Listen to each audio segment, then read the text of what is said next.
Okay guys, so let us see this question which is based on variable refractive index.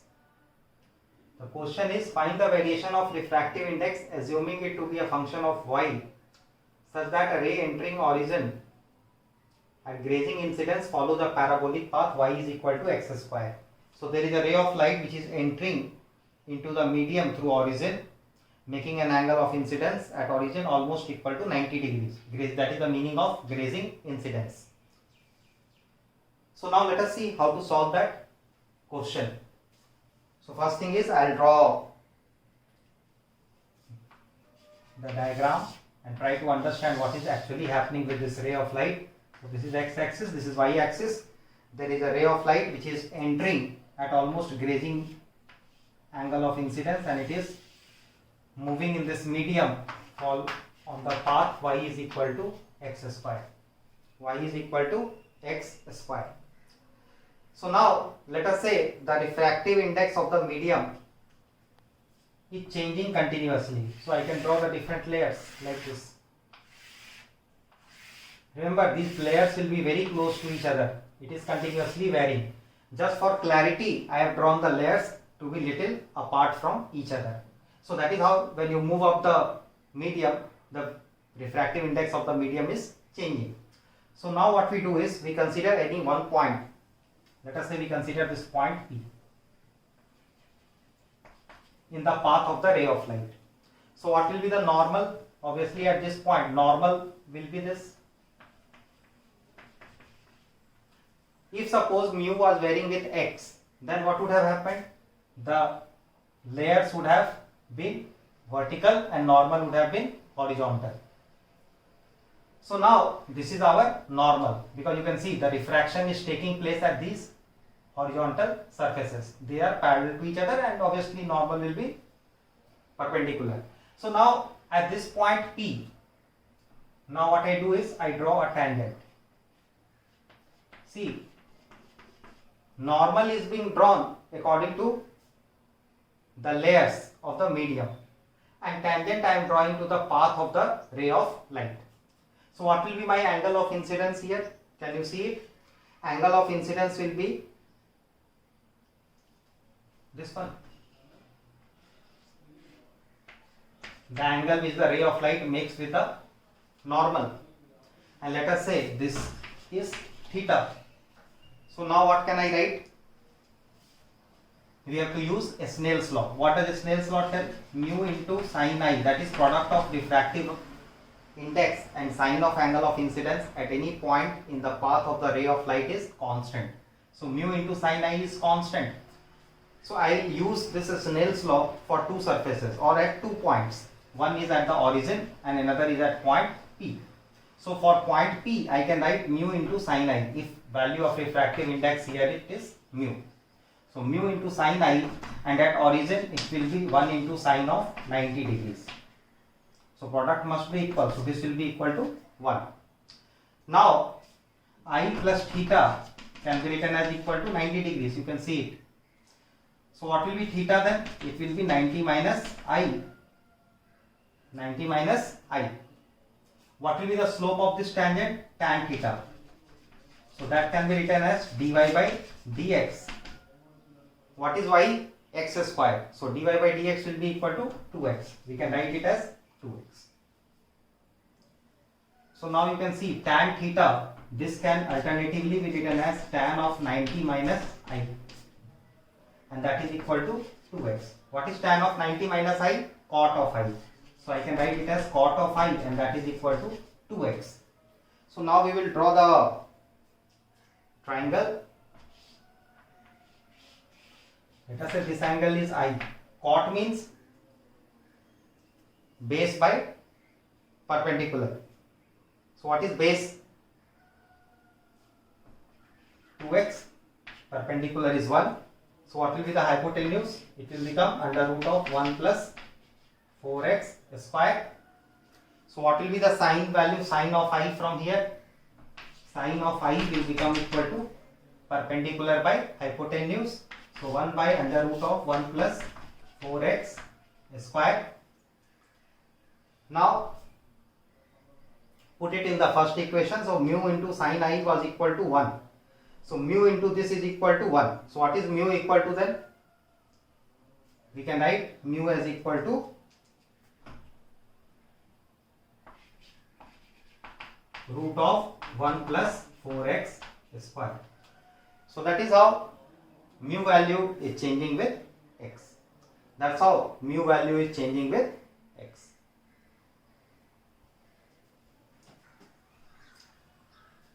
Okay, so let's see this next question on variable refractive index. Here the refractive index of anisotropic medium varies as mu is equal to mu naught root of x plus 1, where x is varying between 0 to a. A ray of light is incident at the origin just along y-axis. Find the equation of ray in the medium. So here you can see refractive index is varying with x. So let us first try to draw the diagram and understand what is happening here.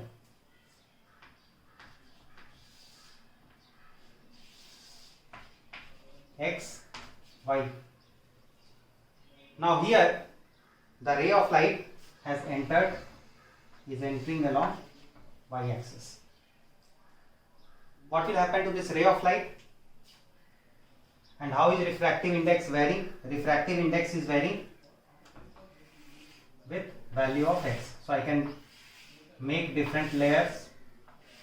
Again the same thing, we are making layers to look apart from each other so that you can have some clarity what is happening with the ray of light.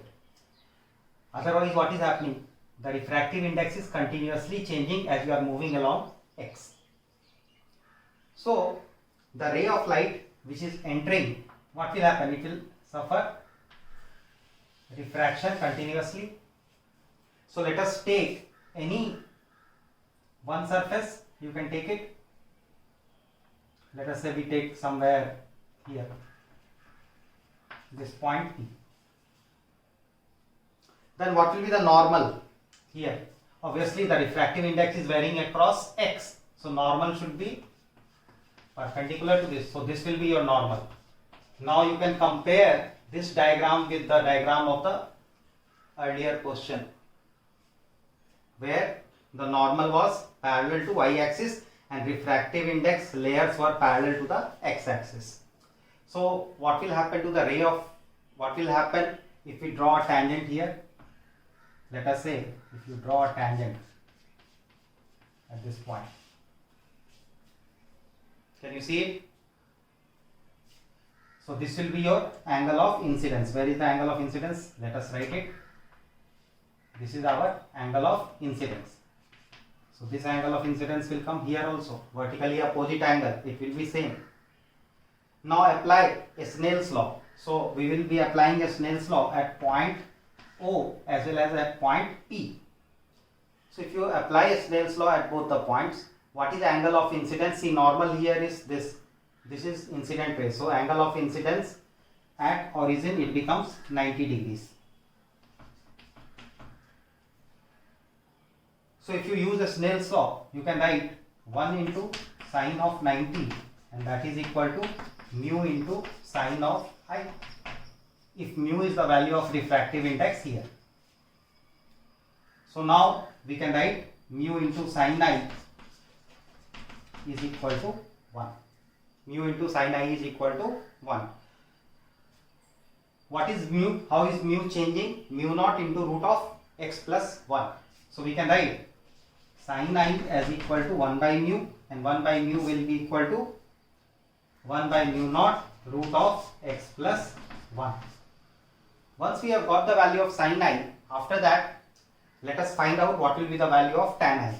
So I can write tan I being the slope, I can write it as dy by dx. dy by dx.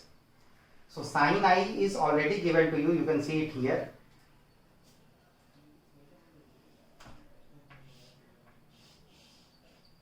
This is, let us say, I. So it is 1. This value is given as mu naught root of x plus 1. Then what will be this value?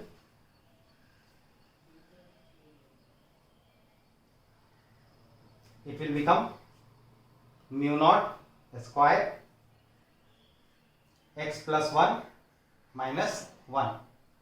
So under root of mu naught square x plus 1 minus of 1. That will be the value. Are you able to understand this? Okay. So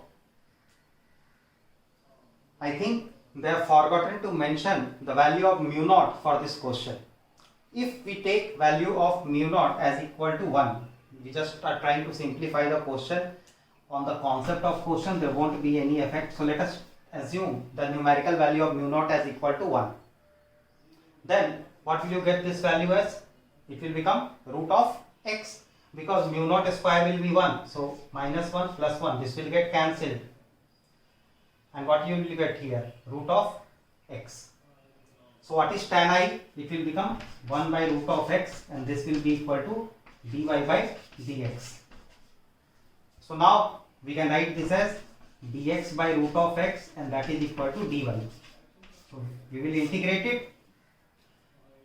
So x is changing from 0 to a, y 0 to y.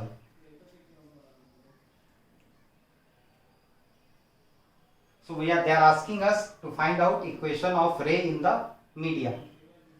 So in the medium, then we can just keep this limit as x only, because we want to find out at any point inside the medium. So now you have to integrate this and get the values. So how will you integrate it? Dx by root x, it is x to the power of minus half dx. So it will become x to the power of minus half plus 1 by minus half plus 1.